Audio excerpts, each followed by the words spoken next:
Hello crafters, this is Mary Prasad. Visit me at awashwithcolor.com. This is one of the first videos I did for Imagine Crafts when I was working as an artist in residence for them, so please excuse the change in sound. Today I will show you how I created a simple watercolor card using Memento products. In addition to some masking material, you will need the following supplies listed here on the screen. To start with, I'm going to stamp on my mask using some StazOn ink and my stamp positioner.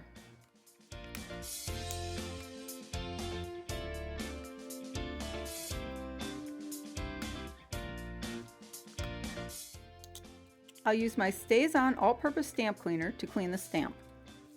Now I'll cut out my mask.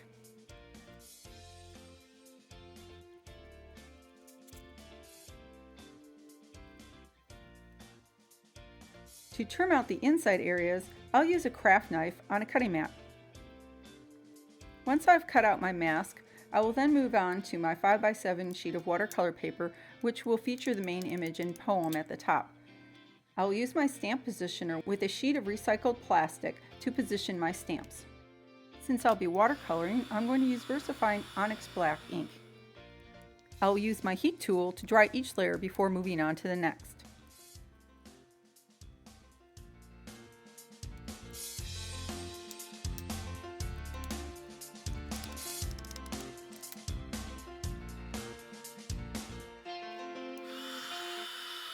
Before applying the mask, I want to make sure the stamping is dried, so I'll just check it with a sheet of scrap paper.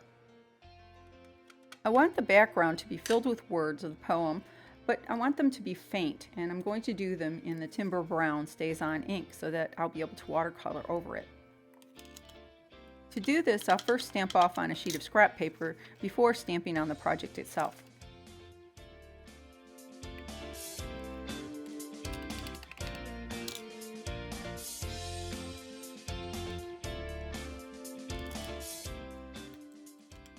After filling the background with the words of the poem, but before removing the mask, I'm going to start coloring.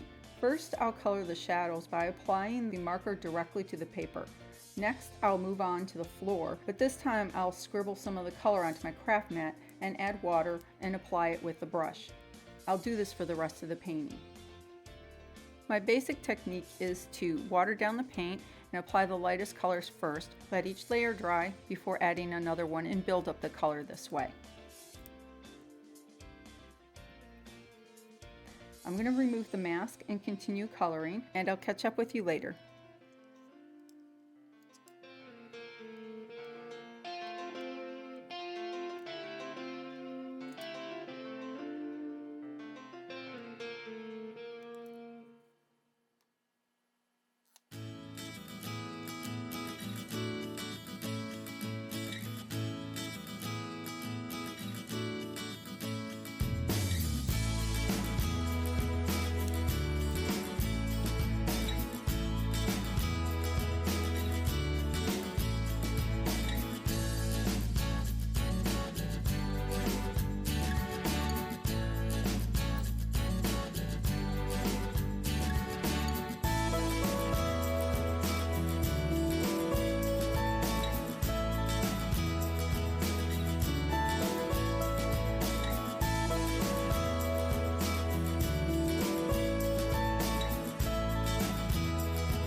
In order to make the chocolates and her earring really stand out, I'm going to add some Shimmer Irresistible Pico Embellisher. This gives them a nice 3D look plus a subtle shimmer.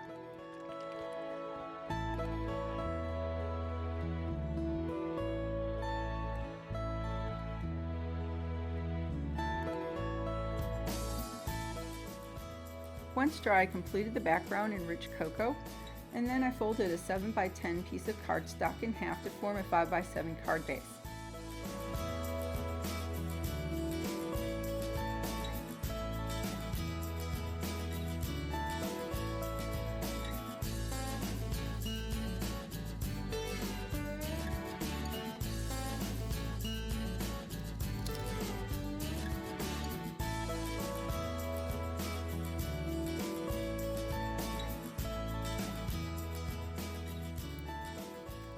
Finally, I cut my watercolored piece down to 4.5 by 6.5 inches, and then I mounted it to the card base with a lot of dimensional tape.